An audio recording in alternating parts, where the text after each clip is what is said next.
Magandang araw mga ka-e-shop. May gagawin tayo, Ace. So ang problema nito ay siguro alam niyo na kaagad to pag Ace ang tatak. Dahil sakit to ng Ace talaga. Power on natin. So ayan, nakita nyo. Madilim. So dahil backlight ang problema nito at sakit to ng Ace, may technique ako ditong ituturo sa inyo kung paano maiwasan mabilis masira ang ilaw ng Ace. So sana makatulong ito at kunting guide na rin sa mga baguhan na pwede gawin ang ganitong setup pag ang unit malakas makasira ng backlight. Ito ang model nito, 32, yan, Ace 808. So ito na, nabuksan na natin siya. Yan yung top board niya. So yung paborito nating top board ang gamit nito.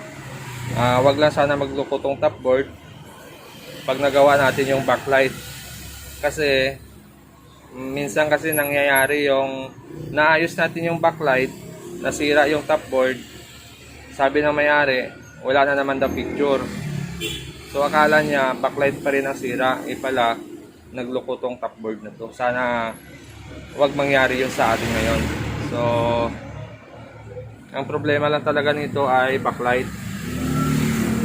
Sa mga kapasitor natin, wala namang nagbubbles dyan. So bakit ba mabilis masira ang backlight ng Ace? Tanong ko lang bakit mabilis masira ang backlight ng Ace? So minsan wala pa isang taon, sira na yung ilaw nito. So alamin natin yan kung bakit mabilis masira. So ngayon, dahil ilaw ang problema nito, check natin yung standby supply ng ilaw niya. So ang standby supply ng ilaw nito ay nasa 33 volts, yun o, taas, di ba? Napansin nyo ba? Ang taas ng supply ng ilaw niya, yun o, 34. Tapos ito, 12 volts yung standby para sa IC, CPU niya, program, panel board, top board. So taas ng supply ng backlight niya. So kadalasan yung supply ng backlight nito ay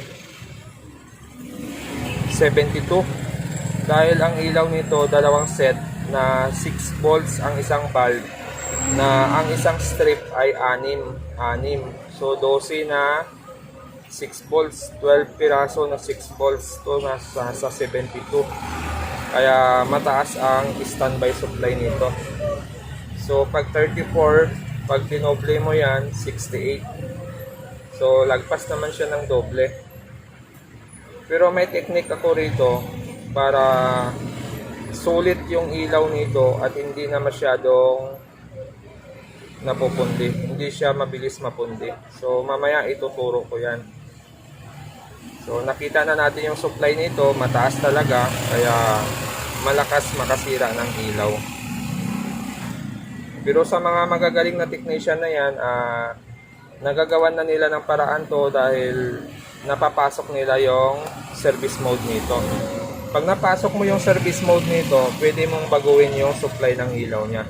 Pero kung hindi mo kabisado yon, tapos nagpalit ka lang ng ilaw, hindi mo siya binago, wala, saglit lang pundi na naman yon. So may technique ako rito, kahit hindi ka mag-adjust ng Ace mode nito, kaya ng ilaw tumagal dahil babaguhin natin ang connection niya. So ito yung ilaw niya. So yan o, 2, 4, 6. So maaaring isa lang ang pundi rito, kaya lang sabi ng may-ari palitan na daw lahat. So parang nagawa na siya. Tingnan natin kung nagawa na to. So nakita nyo yung connection ng ilaw nito, naka-series lang siya. Series connection siya. So, series. Okay. Pag napundihan ng isa, patay lahat. So, gagamit tayo ng same na ilaw. Kaya lang magkaiba ang butas nila. Magkalayo. So, gagawin ngayon natin dito, ipapatong na lang ulit natin sa loob. Okay, bali kakabit lang natin yung ilaw natin. Kaya lang natatakpan siya, pero try nating hindi takpan. Kita ba? So ito positive. Yan, positive. Tapos itong white naman ay negative. Ito yung negative natin. So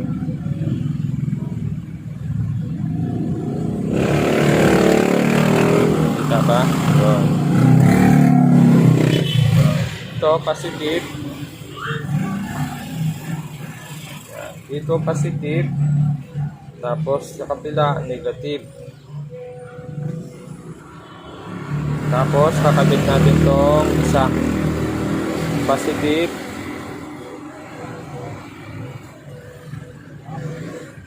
Tapos ito naman ay negative.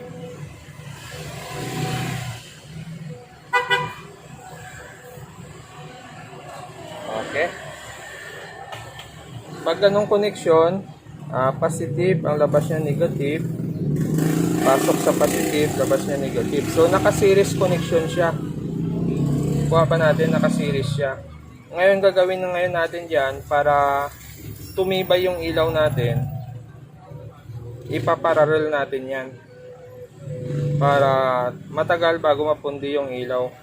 Kasi pag nagparallel tayo nito, pag napundi isa, may isa pang iilaw. So, wag lang mapundi lahat. Lahat ng strip mapundihan yun. Talagang wala na. So, pag napundi isa, iilaw pa yung isa. Pero sa ganitong setup, tumitibay yung ilaw. Kasi nga, lumalakas sila dahil tumaas yung wattage nila. Yun ang pagkakaintindi ko. Tumataas yung wattage ng ilaw kasi nagpa-parallel connection sila. Hindi kagaya sa series connection na isang linya lang lahat. Hindi kagaya doon. Ito parallel. So, ang pagkakaintindi ko pag nagparallel, tumataas yung wattage niya, yung watts niya. Paki-correct na lang ako kung mali yung pagkaintindi ko Kasi napapansin ko kasi sa mga ganito, pag nagparallel ako, lumalakas. Kumbaga, matagal bago mapundi. Okay, gagawin natin parallel to. Kakat lang natin tong isa. Ayan, putol na.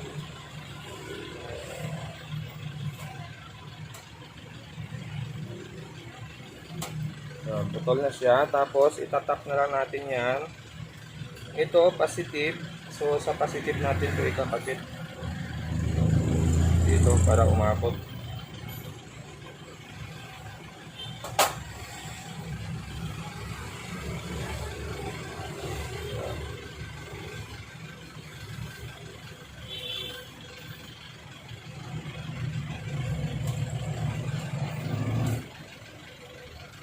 Tapos, yung isa naman, negative. So, sa negative naman natin yan ikakabit. So, dapat umabot yung isa. Ito.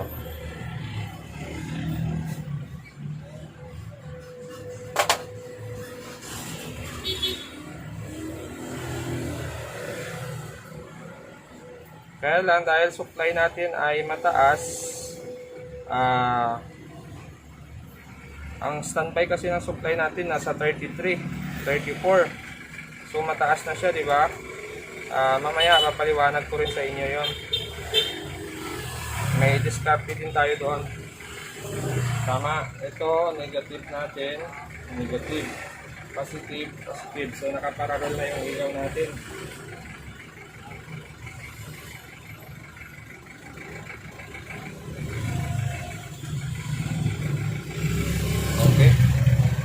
Lalagyan na natin ng balot.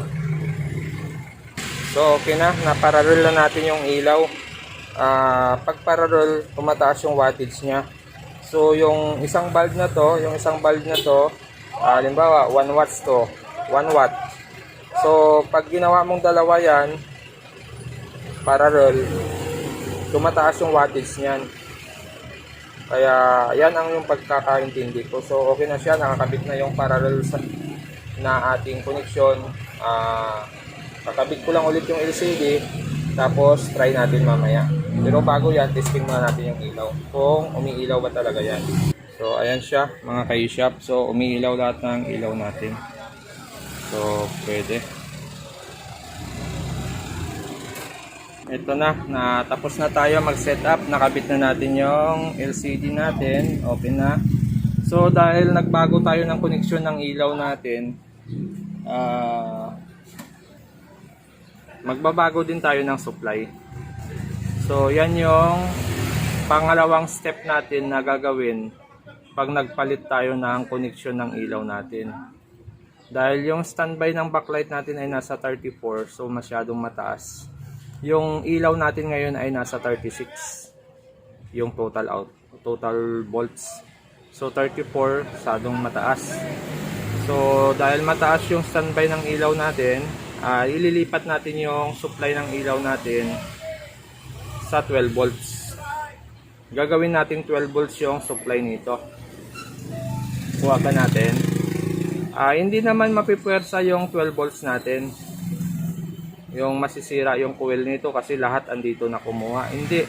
Kasi yung supply nating ito, yung connection nito, naka-series ito sa coil ng 12 volts natin. Kuha ba natin? So, sandali lang i-drawing ko lang yung kadalasang diagram ng transformer ng ganito pagdating sa koneksyon ng ilaw. Ito, kadalasan kasi yung koneksyon ng ating transformer, yung natotrouble ko kadalasan ganito yung koneksyon niya.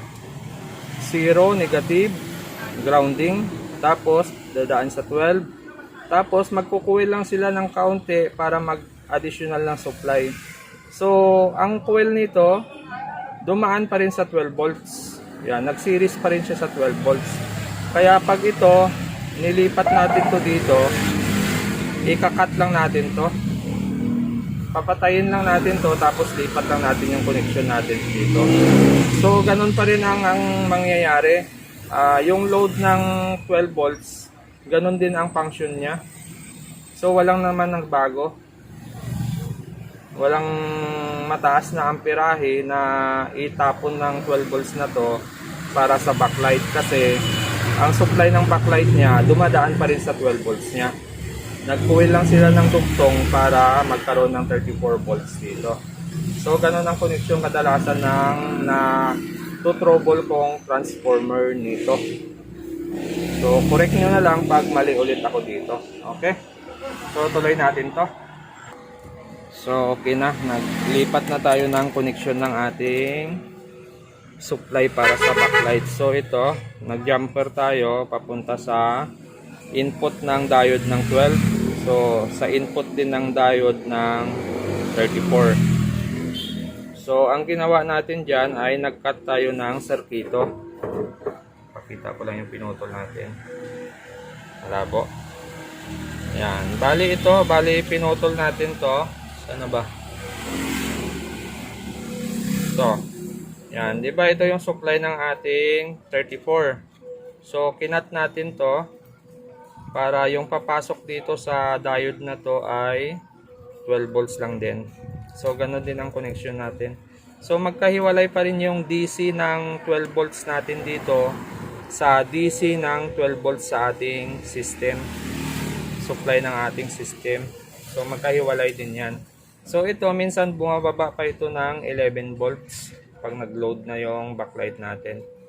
So try natin yan kung uobra yung ilaw natin. So ito na, sinaksak na natin. Yan. Zoom lang natin ng konti. So ngayon, ito ay 12 volts. Tapos ito ngayon ay 12 volts din. So parehas na silang 12 volts. Tapos yung standby ng ilaw natin dito ay 12 din. Kita nyo ba? So same na silang 12 volts. So pwede siya. Ipa-power on natin para makita natin kung iilaw yung ating backlight. Kung kaya ba niyang pailawin yung ating backlight. Try natin.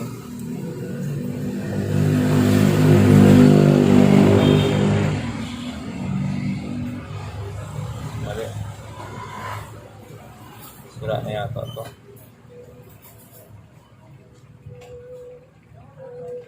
Sira na to. Wala na yung putol na pala. Papalitan ko lang. Ito.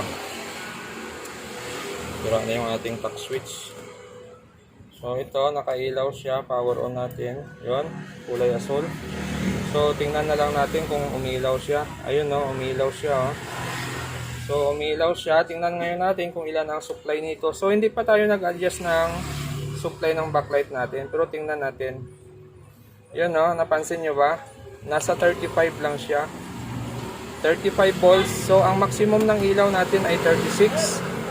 So ang supply natin nasa 35 lang. Tapos yung standby niyan ay nasa 11.3. So malaki yung diferensya na sa original niyang supply. Yun ang original niya pag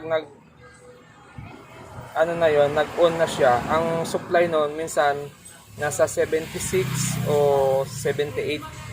So ang supply na kailangan lang ng ilaw noon ay nasa 72.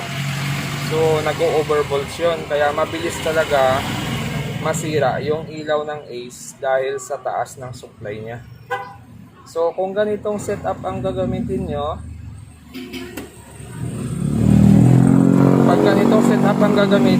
hindi nyo na kailangan pasukin yung Ace mode nito.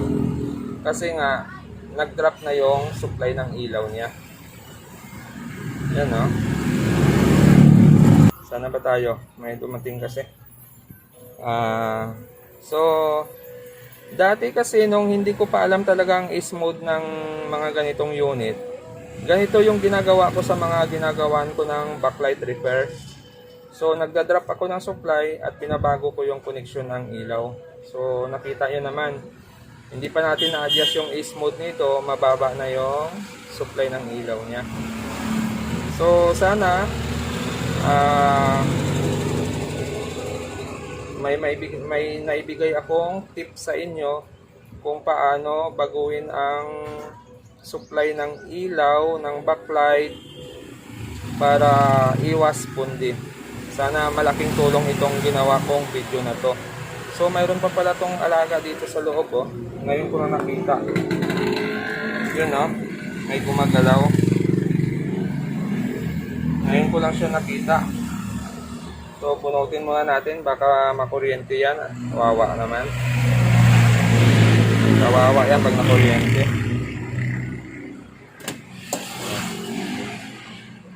So tapos na tayo magpaliwanag ng ating ginawa ngayon. Sasarado ko lang to, tapos testing natin kung okay ba yung picture nito. So ito na, testing na natin yung ating ginawang Ace. Yan. Power. Tapos power on natin. Okay. Yun no. So malinaw naman siya. Yun.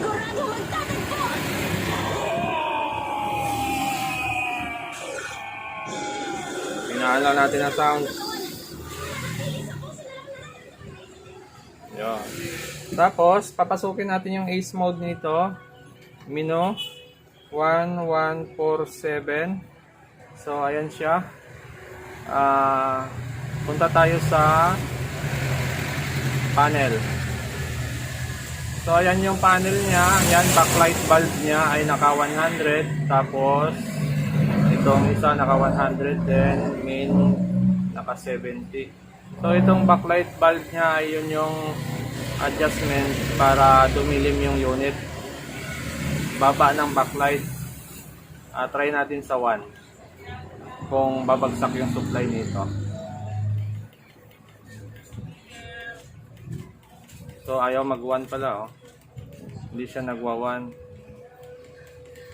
Ayaw. So dito tayo magsimula pababa.